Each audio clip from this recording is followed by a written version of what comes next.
নমস্কার, আমি তনুশ্রী অধিকারী, একজন physiotherapist, yoga therapist and yoga trainer. Yoga for health in বেঙ্গলিতে আপনাদের সবাইকে স্বাগত।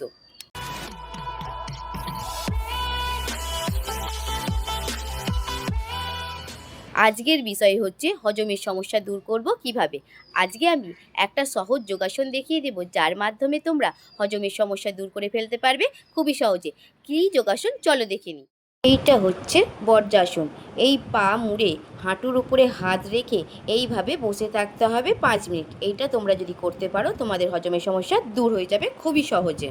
এই একটা যোগাসন নিয়ম করে দুপুরবেলা এবং রাত্রিবেলা খাওয়ার পরে করতে পারো 5 মিনিট ধরে, তাহলে তোমাদের এই হজমের সমস্যা দূর হয়ে যাবে খুবই সহজে। আজকের ভিডিও তোমাদের কেমন লাগলো কমেন্ট করে জানাবে। এই ভিডিও যদি উপকারে আসে শেয়ার করে দেবে, আর ভিডিওটা নিজেদের কাছে রেখে দিতে চাইলে সেভ করে নেবে। আমার ভিডিও পাওয়ার জন্য আমার চ্যানেলটিকে সাবস্ক্রাইব করে রাখবে। ধন্যবাদ।